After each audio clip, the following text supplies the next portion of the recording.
Hi, I'm Big D and this is House of Samurai.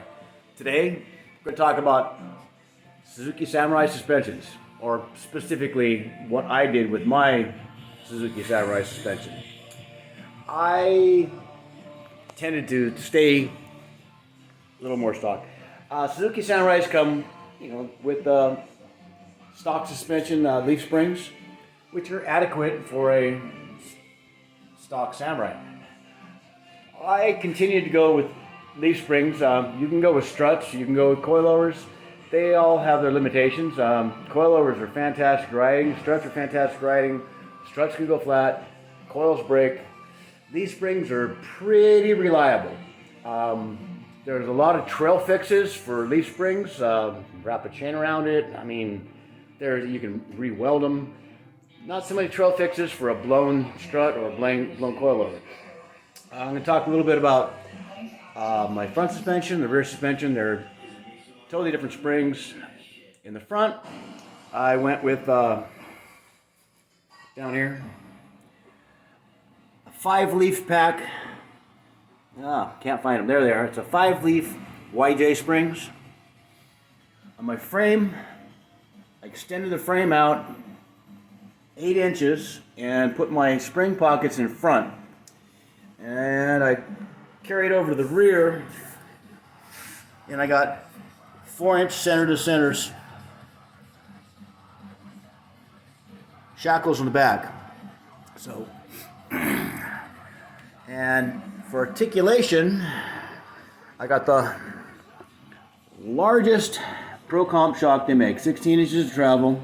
So, at the bottom here, I got 6 inches of up travel. That's the extension of the shock right now. And that gives me 10 inches of dropout. And a lot of people might say that you can't have that much with leaf springs. But I also narrowed my spring purchase front and rear 4 inches, which gives it a lot more travel. With the springs being inboard farther, they don't have to travel as far to give you as much travel. They're not moving as far. So when the spring is farther inboard, if it moves 4 inches on the spring, the wheel sitting 10 inches or 12 inches out is moving exponentially larger. I didn't think of it. I found it somewhere. I don't exactly remember where. I don't have to be an inventor. I just have to be an innovator. Use somebody else's idea. Now, in the back, moving this direction,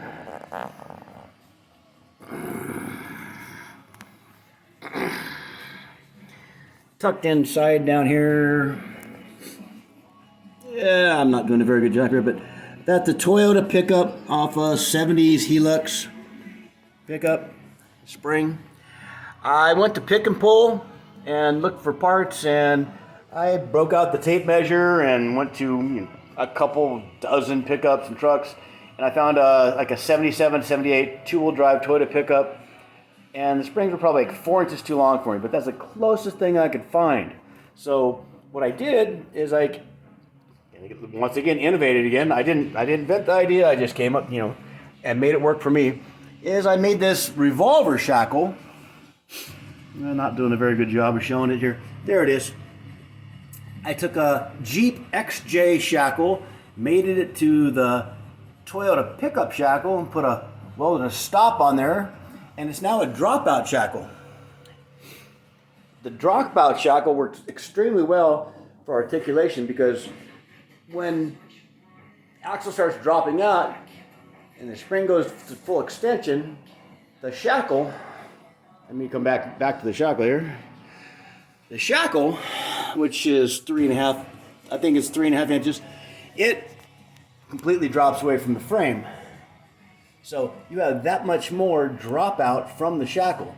It's going to drop that complete distance away. So when the spring's dropping out, as long as you're not hitting the extension of your shock absorber, it's going to keep on going with that shackle. So basically, that's my suspension and how I ran it. You can go with coilovers or struts. I chose this route. My Suzuki was set up this way. When I got it, I just adapted it, moved on, made it better. I did what I could. As I said, I'm Big D, and this is House of Samurai. You have a great day. See you next time.